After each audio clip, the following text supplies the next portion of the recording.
ప్రత్యక్ష గుడారము మరియు నిబంధన మందసము అనే ఈ పుస్తకం మరి యెహోవా మోషేకు కనపరిచినట్లుగా వివరించబడినటువంటి పుస్తకం. ఈ పుస్తకము రెవరెండ్ అబ్రహాం పార్క్ గారు మరి అందమైన చిత్రాలతో ఈ పుస్తకాన్ని మరి తయారు చేసి ఉంటున్నారు.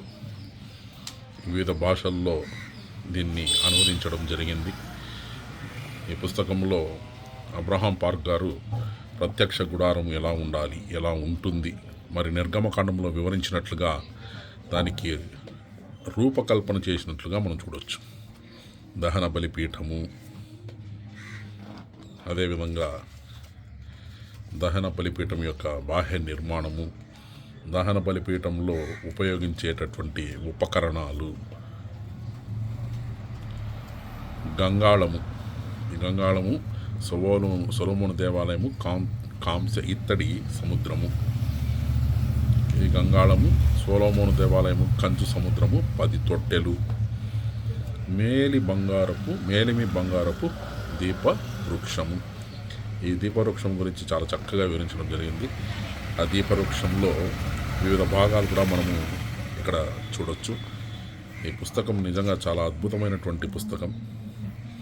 ఈ దీపవృక్షపు 6 శాఖల యొక్క పువ్వులు, మొగ్గలు, కలశాలు ఇవన్నీ కూడా చాలా చక్కగా పొందుపరచడం జరిగింది.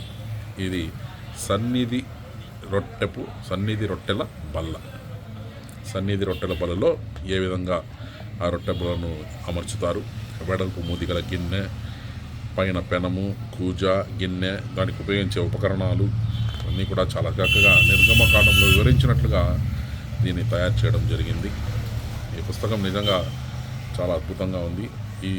ఈ పుస్తకం ముందర పట్టుకొని నిర్గమకాండంలో వర్ణించినట్టు 25వ అధ్యాయంలో నుంచి మనం చూడవచ్చు. ఇవన్నీ ఆ చక్కని వివరణాత్మకంగా దేవుడు మరి మోషే కనపరిచినటువంటి అంశాలన్నింటినీ కూడా ఇక్కడ మనం బొమ్మల రూపంలో చూడవచ్చు.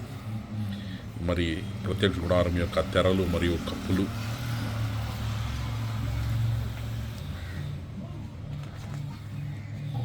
ఎటువంటి తెరలు వాడేవారు, అన్నీ కూడా చాలా చక్కగా ఈ గ్రంథంలో రాయబడి ఉంది.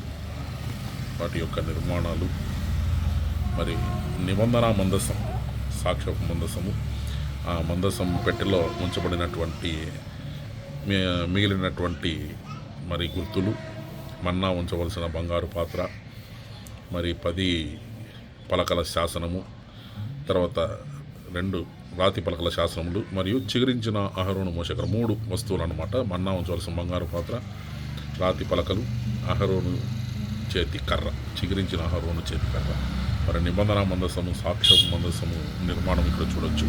ఏ విధంగా నిర్మితమైంది, దానిపైన కెరూబులు ఏ విధంగా రెక్కలు అమర్చుకుని ఉన్నాయో మనం చూడొచ్చు. ఇవన్నీ కూడా చాలా అద్భుతంగా ఈ పుస్తకంలో వివరణాత్మకంగా రాయబడి ఉంటున్నది.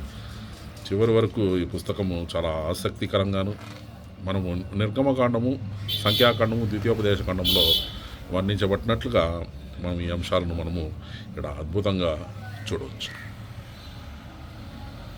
ఇంకా చివరగా ప్రధాన యాజకుని యొక్క వస్త్రాలు ఎలా ఉండాలి, ఆ వస్త్రాల నిర్మాణము, ఆ వస్త్రాల యొక్క క్రమము, ఆ వస్త్రాలకు పొదగబడినటువంటి మరి ఆ పచ్చలు, ఏఫోదు నిలువు టంగి,